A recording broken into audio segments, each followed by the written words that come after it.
He's got a Tesla in a thumbnail, a penthouse view behind him, a whiteboard with arrows pointing up, and he's about to teach you for free how to build generational wealth in 18 months starting with 500. How generous, how noble, how completely deliberately strategically full of garbage. Because here's what he's not telling you. That video, the one teaching you financial freedom, is a product. You're not a customer, you're the inventor.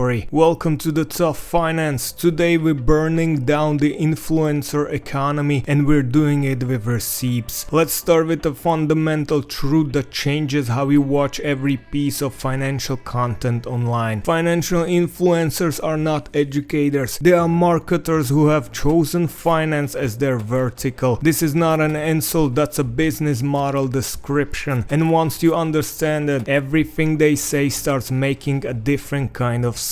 Here's how the money actually flows. A financial influencer with 500,000 subscribers can charge anywhere from 10,000 to 50,000 for a single sponsored segment, one single mention. 30 seconds of this video is brought to you by pays more than most people earn in a year. And who's paying for these spots? Brokerages, trading apps, crypto exchanges, gold dealers, budgeting software companies. The entire financial product industry, the same industry that profits when you open an account, make trades, buy products and stay financially active. They're not paying influencers to make you rich, they're paying influencers to make you a customer. Every time your favorite finance guy casually mentions a brokerage app, that mention was negotiated, contracted and paid for. The enthusiasm is real, the paycheck behind it as well. But sponsorships are just the beginning. Underneath almost every financial video on the internet is a web of affiliate links quietly harvesting commissions from every click. Here's how it works. An influencer signs up as an affiliate for a brokerage, a credit card, a budgeting app, an online bank. They get a unique link. Every time someone clicks that link and signs up, the influencer gets paid. Sometimes 20 bucks, sometimes 200, sometimes more depending on the product and the action you take. Now ask yourself, when financial influencer recommends a specific brokerage, a specific credit card, a specific saving account, are they recommending the best option for you or the option with the best affiliate commission structure?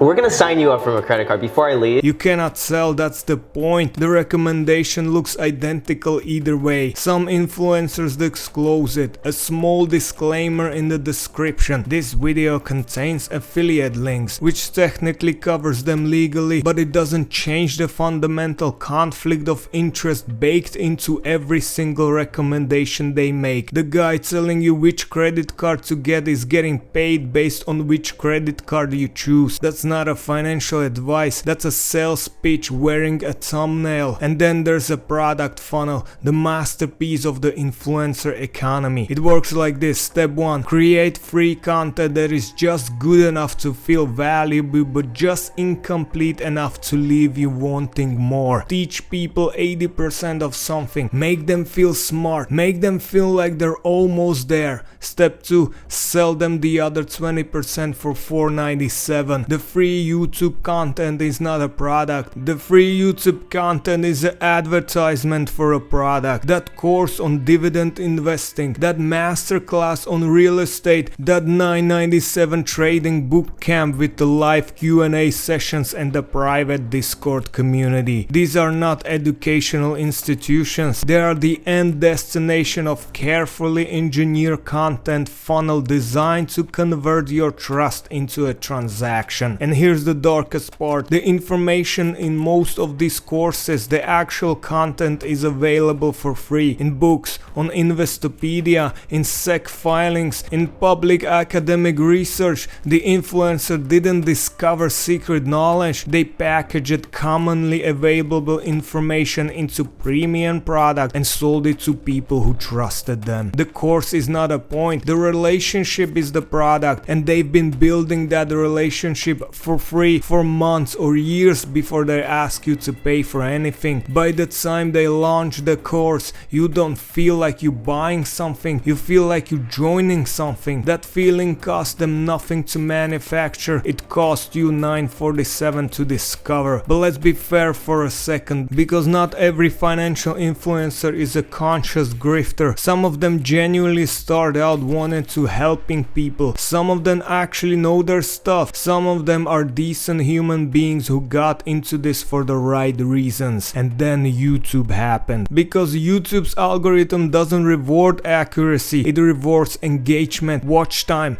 clicks, comments, shares. The algorithm cannot tell the difference between a video that made someone financially smarter and a video that made someone emotionally activated enough to watch it for 8 minutes and leave an angry comment. So what get rewarded? Bold claims, dramatic titles, outrage, fear, the promise of secrets, the exposure of enemies, the one stock that will 10x your money in 2025, why your bank is lying to you right now, the investment strategy the rich don't want you to know. These titles perform, they get clicks, they get watch time, they train the creator through pure algorithm feedback to make more content like this, more dramatic, more certain, more emotionally charged. Even a well-intentioned creator gets slowly, algorithmically shaped into engagement machine. The platform reward the behavior that keeps you watching, not the behavior that makes you financially literate. You're not the YouTube's customer either, you're the YouTube's product delivered to advertisers every single day. So does it mean you should never watch financial content online? No, it means you should watch it differently. Rule 1. Follow the money before you follow the advice. Check the description for affiliate links. Check if the recommended product has a sponsored label. Ask yourself who benefits if you do what this video is telling you to do. Rule 2. Treat influencer content as an introduction, never a conclusion. If a video makes you interested in an index fund, go read the actual academic research on index funds. If a video makes you interested in a specific brokerage, go compare it on the independent review site. Use the content to find the topic. Do your own research on that topic. Rule number 3. Be specifically suspicious of urgency. Don't miss this window. This strategy won't work after 2025. Act now before the market shifts. Urgency is a sell technique. Financial decisions made under artificial urgency are almost always bad financial decisions. And rule 4. The more charismatic the presenter, the more skeptical you should be. Charisma is a skill completely unrelated to financial competence. The best inventors in the world are famously boring. The most entertaining financial content creators are famously broke or secretly paid by the products they recommend. Here's the uncomfortable truth at the end of all of this. You are living through the golden age of financial misinformation. More people have access to more financial content than any point in human history, and financial literacy, actual